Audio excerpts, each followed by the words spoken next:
we are about to jump into our top 5. Evan Bevins, tell the listeners what our theme is for this top 5. Okay, our theme for this top 5, well, we tweaked it a little bit. Mine says least likely to make it into Snap, but it's the cards that showing up in Snap would surprise us the most. Yeah, yep. And I don't know, we didn't talk beyond that a lot about rules. I think we're both agreed they would be cards that would have to at least possibly show up in Snap. Like Superman. You can't put them on there. Although Marvel has so many Superman analogs and parodies. But so what I did with this was the cards that would surprise me the most. It's hard to say least likely, I guess, because look at some of the cards we have. There's a couple cards that I only met in Snap. And I like to think I know a lot of Marvel characters. So, of course, I'm not coming up with one off the top of my head. For crying out loud, there's a stick card. There's Mother Ascani. Yeah. There was a point where we were like, man, they're going to be hitting the bottom, and they're going to start getting into C-level characters.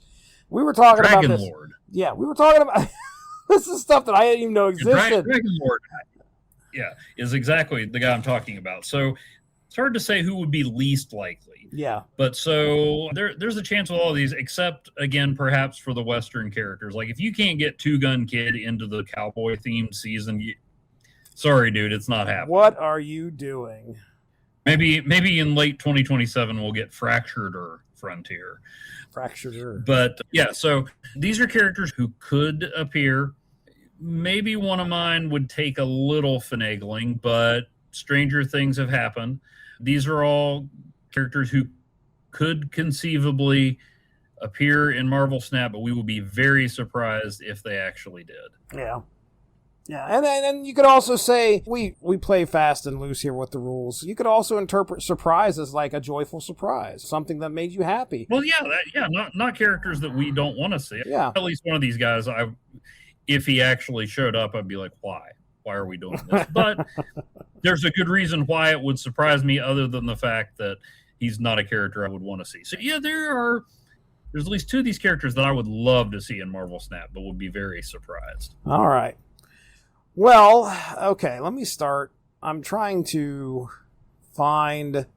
One of my guys is a Marvel character, but you could barely find a bio on this dude.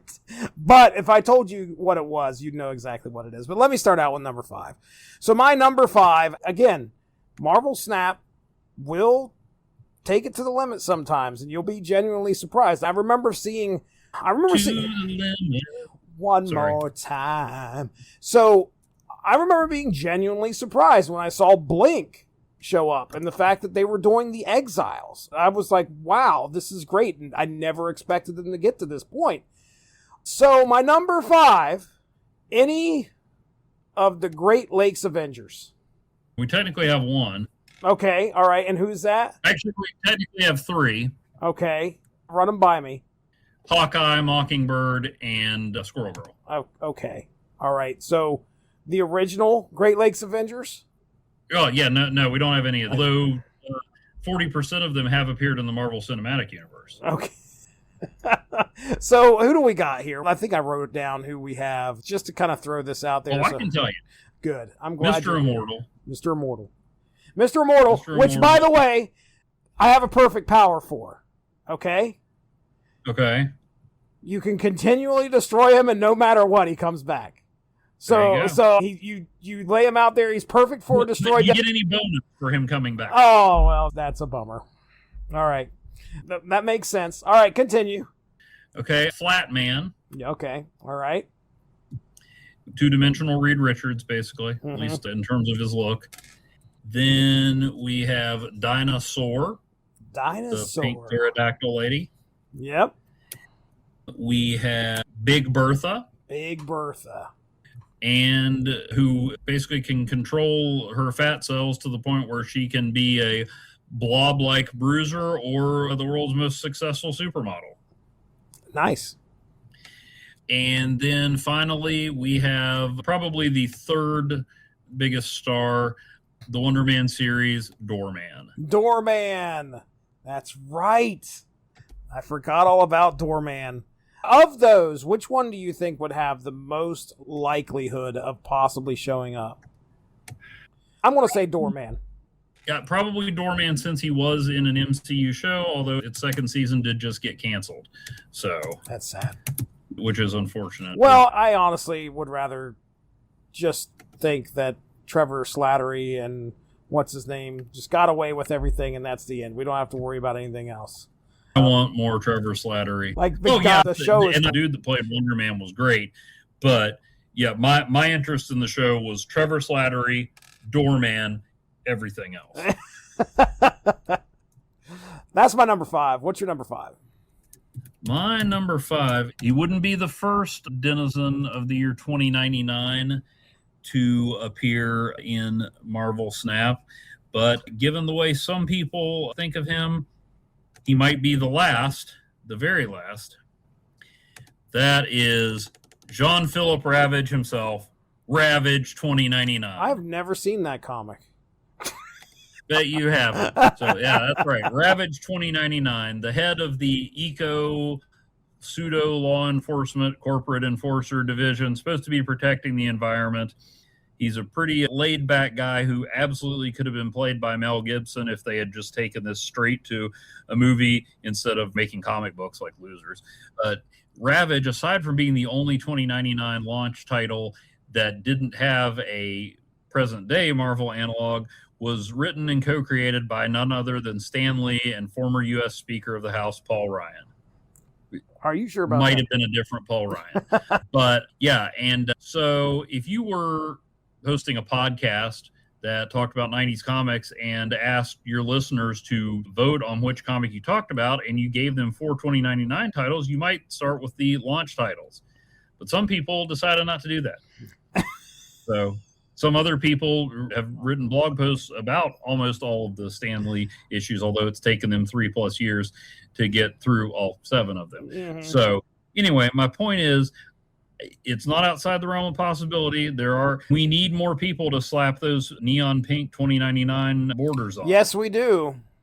Outside the realm of possibility, I would enjoy it. I'm not saying Ravage is Watchmen, but it is fun, and the fact that you and Chris just can't seem to abide his existence makes it all the more fun. My number 5, Ravage 2099. All right. Take it from the ward. Take it from the ward. All right, then. All right, well, then you got You'll understand it. All right, then. Number 4, you have it. All right. Number 4. It wouldn't have been surprising if his movie hadn't been derailed.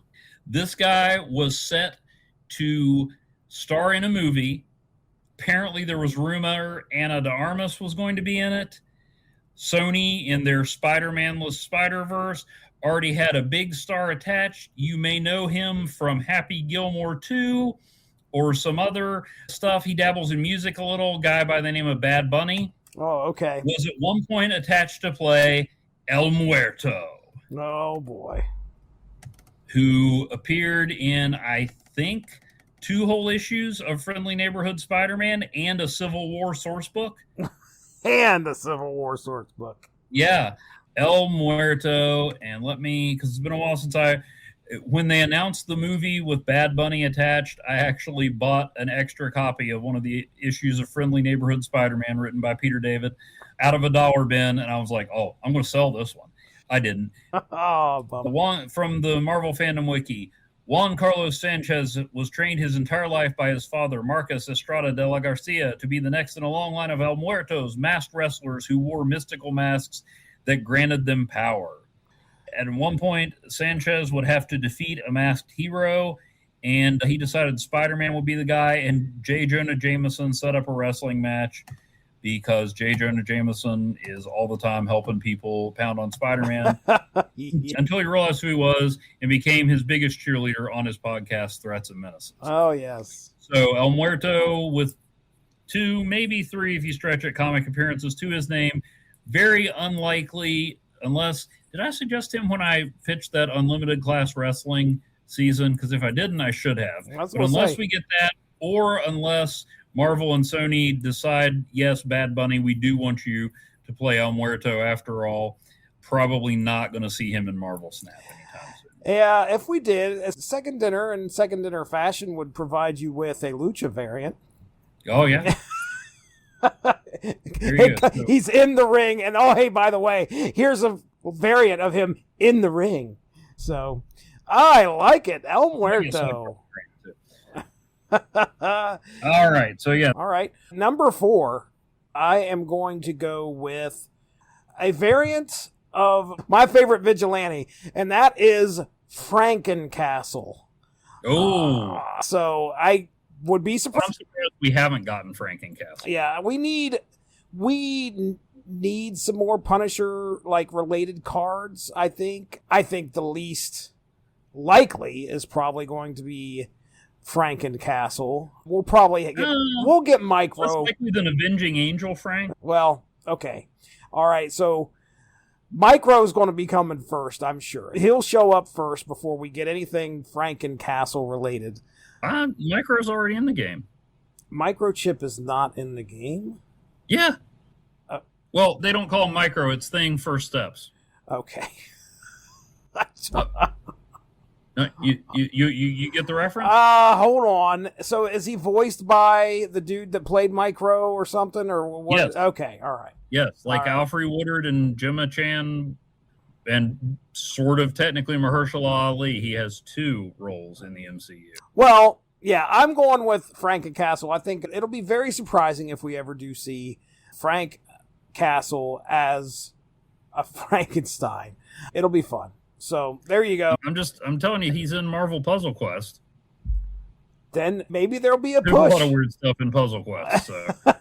Maybe there'll be a push. You never know. Maybe we'll get a Monster Metropolis season or something. I don't know. Something that makes him... There you go. Okay. All right. So there's my number 4. Then that takes me to number 3. My number 3. So this is the one I couldn't find anything on. Let's just put it this way. I didn't search that hard, but I'll share my screen real quick.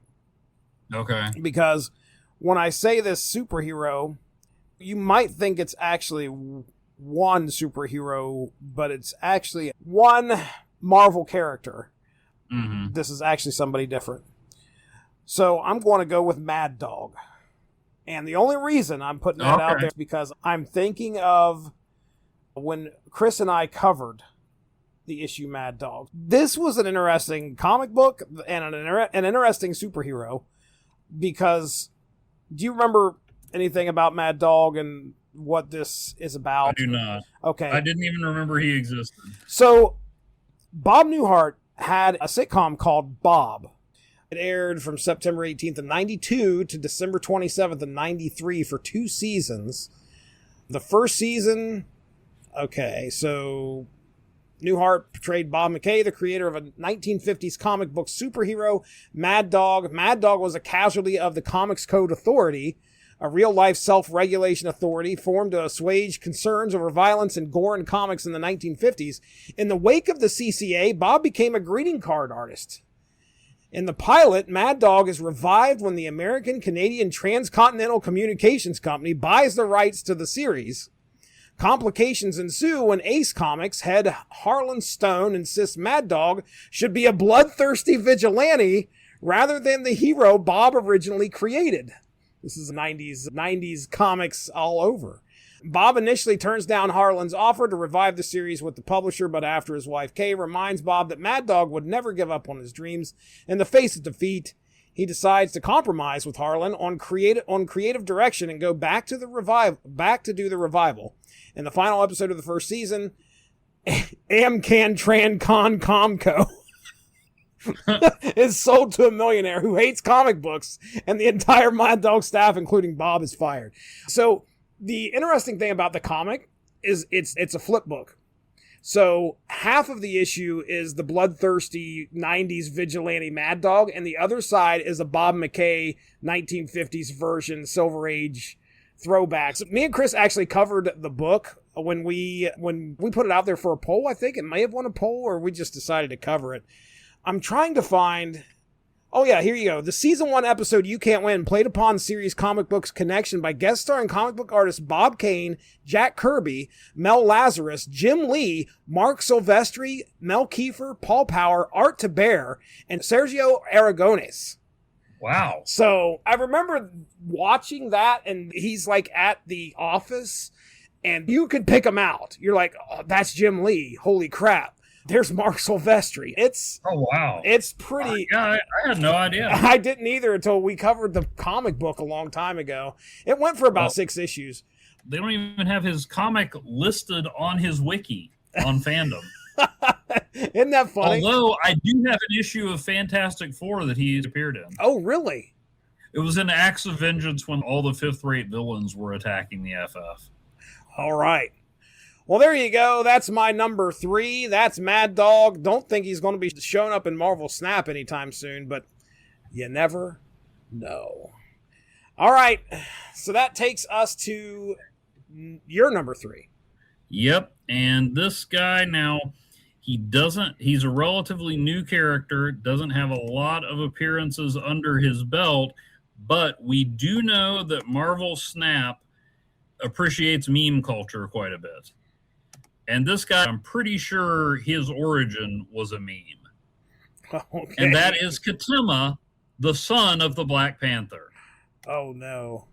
Oh. I don't think they ever finished the series, but Christopher Priest and Joe Quesada did a sequel to Priest's amazing Black Panther run. And at the end of the first issue, Black Panther is defeated by his son, who becomes the new Black Panther and pulls off the mask, and that's him. Okay. There was a meme about, well, yeah, if race swapping characters is no big deal, how about Ryan Gosling plays the new Black Panther? And I don't know if that's a direct response to that, but I could absolutely see Christopher Priest doing that. Oh, man. And there is an explanation as to why Black Panther's son is white and why he becomes the Black Panther. And like a lot of Christopher Priest Black Panther stuff, some of it felt like it went a little over my head, but it's clever, it's biting, it's dark, it's funny.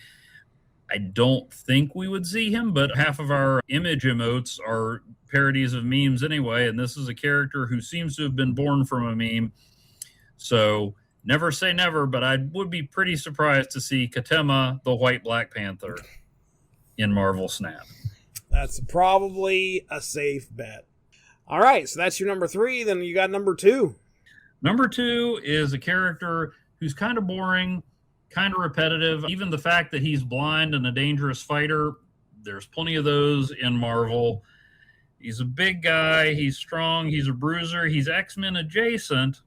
So there's pros and cons. He's part of a group where he's even kind of redundant because there's another bruiser in that group. But I don't think, once you hear his name, I don't think we will be seeing him anytime soon. He's a member of the Savage Land Mutates. Wow. Just had a discussion with Chris a couple nights ago on Bad Rock Wolverine Savaged, where it took place in the Savage Land, and I was like, who are these Savage Land Mutates? Well, this guy, I think, regardless of your feelings for or against him, I think they would have trouble dropping him in Marvel Snap because his name is Gaza. Oh, yes. Okay. Gaza showed up in that. But nowadays, that would be a pretty loaded name, and he's, like I said, a generic bruiser who, yeah, he's blind, but we've got Daredevil, we've got Stick. Who's the other guy? Barbarous or whatever, who, like, the only way you can tell him apart is Barbarous has 4 arms. Oh, okay. So, yeah, I would be surprised if he showed up anyway, even if, like, I think you could do a whole Savage Land Mutate season and not run out of people. Not that you would. Although Amphibious, I'd be cool with Amphibious. You know, Killer Frog dude who was a member of the X-Men for a page and a half of a What If that is still lodged in my brain because it was dark even by What If standards. Ooh! Oh, I just thought of an honorable mention from that issue. Oh, yeah? La Bandera, the Cuban mutant with the power of leadership.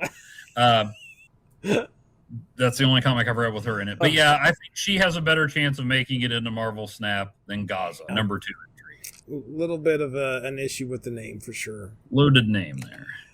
because everybody would immediately take it as a political statement. It's like, nah, guys, we're just scraping the bottom of the X barrel. That's it. All right. So I'm at number 2, right?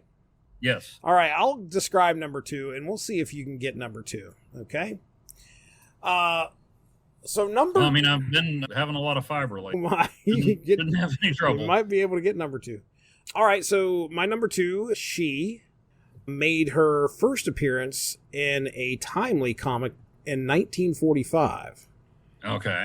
Created by writer and artist Ruth Atkinson, and her original series lasted 207 issues. Does it have an alliterative title? Oh, absolutely. Okay. Yeah. This is a model character. So yes, this is Millie the model. If we can get Aunt May, we could probably figure out something for Millie the model to do. Oh, yeah. Clearly, wheat cakes.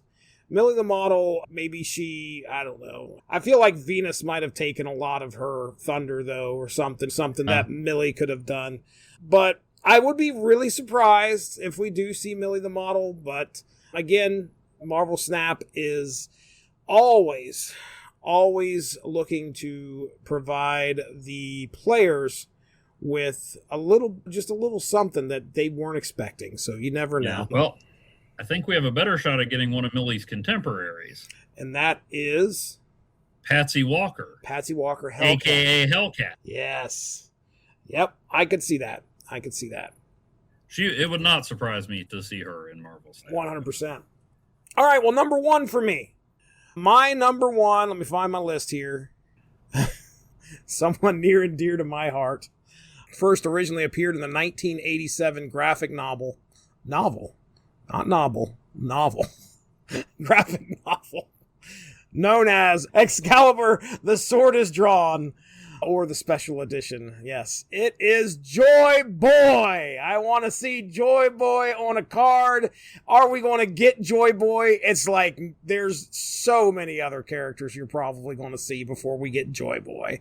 So I would be 100% surprised if Marvel Snap decided to put and create a Joy Boy card.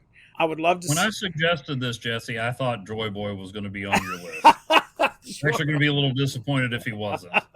Joy Boy, my number 1.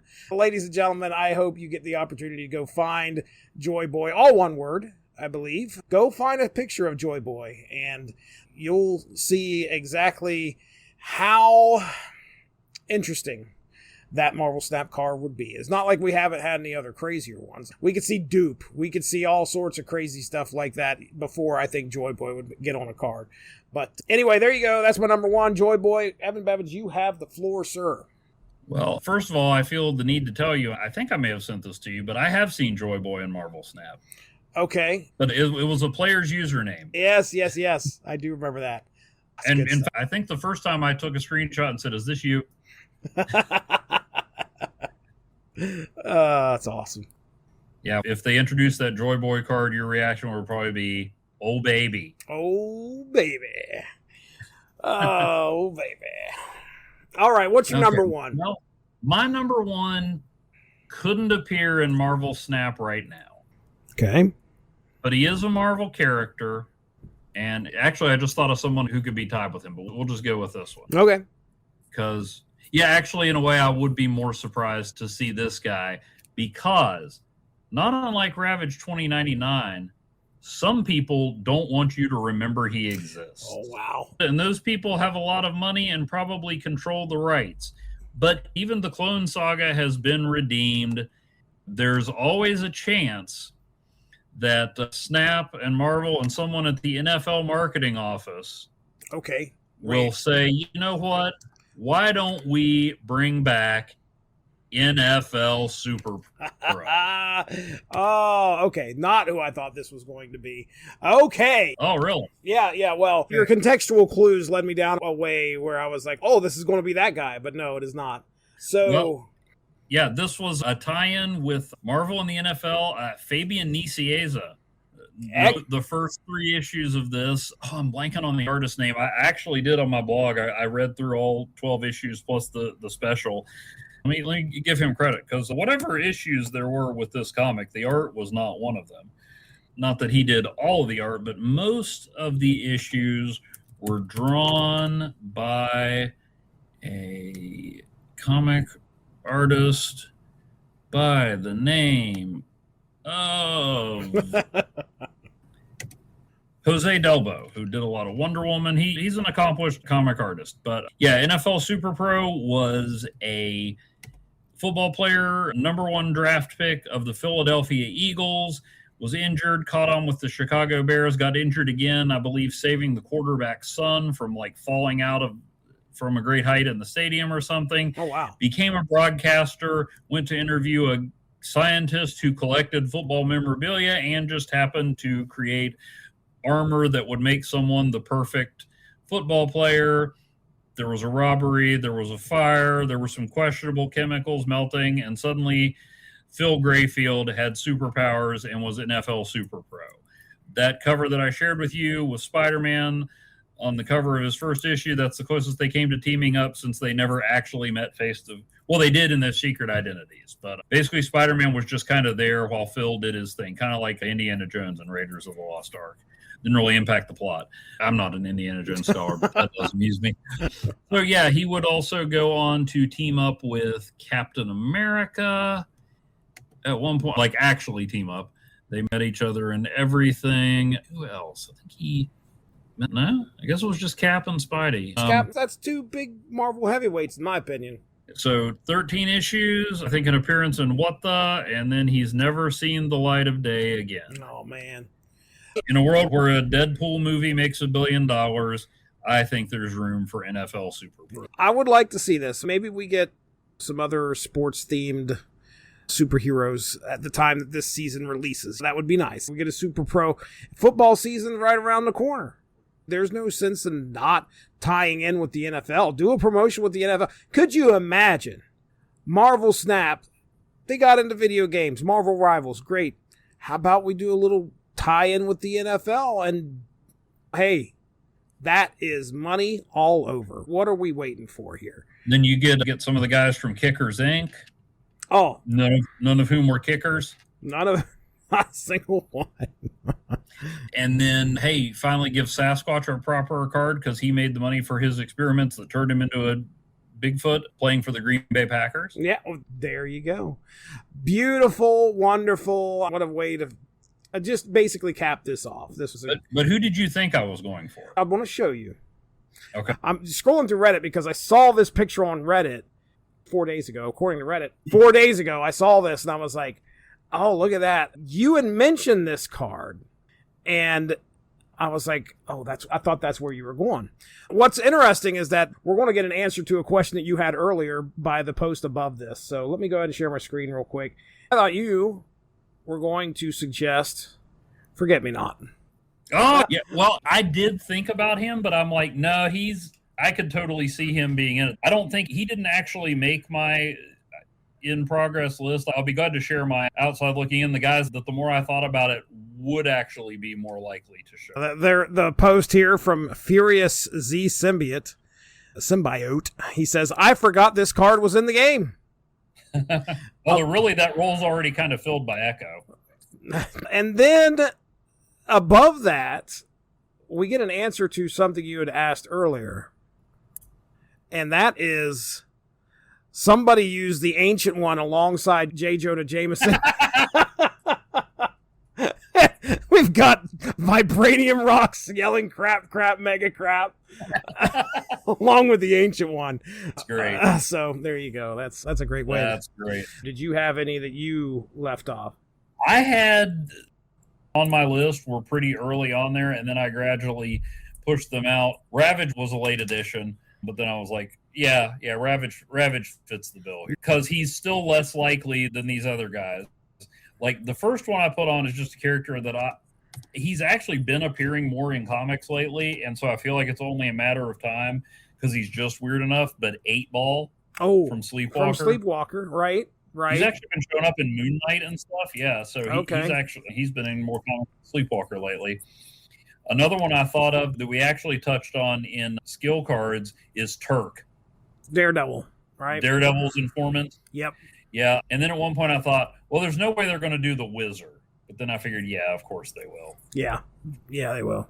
And then the other one, the one that was the last one to come off my list for Ravage, I don't know that I could make an argument that he's more likely than Ravage, but I don't know. As popular as Daredevil is, have you ever heard of Mike Murdock? Mike, I feel like I have. There was some like sitcom-y plot where Matt Murdock pretended to be his own twin brother, Mike. Yeah. And then somewhere, like in Charles Soule's Daredevil run, which involved like Matt arguing superhero-related cases before the Supreme Court because Charles Soule is a lawyer and all this stuff, somehow he had this offshoot storyline where Mike Murdock became a real person. Really? Yeah, and I was like, well, that would be utterly bizarre. But I don't know. Ravage, it may have come down to, well, I could explain that about Mike Murdock, and that would be weird, or I could razz Jesse about denying Ravage's existence again.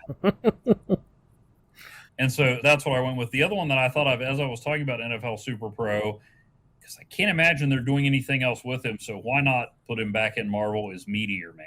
Oh, yes. Absolutely. Love that movie. All right, we've done it. Let's get into plugs here. Evan Bevins, why don't you let the people know all about what is going on over there on Asterisk 51. The Substack, is it Asterisk 51 on the Substack? Okay. Yeah, it's at EB*51 on Substack. I'm slowly going over there. You can still read over 300 posts at asterisk51.blogspot.com, but I took the title over to Substack. Weirdly, I've done a lot more movie stuff than comic stuff, so I'm going to have to rectify that pretty soon. I just sorted through a bunch of comics, found out that the issue of Marvel Fanfare that we covered for Magazines and Monsters, I had the physical copy of. Almost bought it again from the same place. I just ended up reading it on Marvel Unlimited, and the day after we recorded, I pulled it out, and it's like, oh, that looks familiar. Yeah, so I'm slowly working my way through rewatching Marvel Cinematic Universe, watching with you and Nathan Arnold, and then writing about the Rocky movies. Mm-hmm. Found out Clubber Lang was harder to root for than I expected, despite being the one and only Mr. T. So you can find that. You check out the Magazines and Monsters podcast once a month.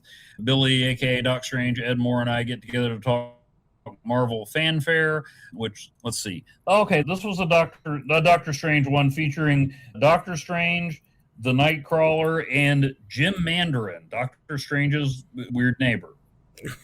And then in the back, as a backup, it included Gil Kane's adaptation of Rudyard Kipling's The Jungle Book. Interesting. All right. And so that continues in the next issue along with a Man-Thing story. So yeah, it's a pretty interesting comic. It was direct market, high quality paper and stuff. And it was supposed to feature like the best of the best. Like it started out with Chris Claremont, Michael Golden, Spider-Man, and X-Men team up. But then things get weirder, but not less fun. Okay. Except for the Daredevil story in issue 7. I hear that. I picked up issue 7. It starts with a Hulk story, and I'm like, oh man, that was good. I think I'll buy this one. And then I'm like, wait a minute. And I pulled it out and looked at the back cover, and I'm like, no, I'm good. It's that bad. Oh boy. All right. Yeah, it makes the Daredevil Christmas story from issue 1 look like a lighthearted holiday romp. Golly. Well, but yeah, that's where you can find me. And yeah, that's what I'm up to. Well, ladies and gentlemen, you're most likely listening to this on the Source Material Comics podcast feed. You can go check out this show, which is the Snap Material Show. Got all sorts of coverage for the last couple of years, actually, as a matter of fact, talking about Marvel Snap. We drop those episodes once a month, about 4 or 5 episodes a piece. And then we have the Unspoken Issues podcast, 90s comics all the time over there. Recently, myself and Chris Armstrong got together and we talked Bad Rock Wolverine. So that was pretty fun. Plus, we dropped something on the Source Material Comics podcast. That's comic books of any era, where me and him got together and talked Batman First Night.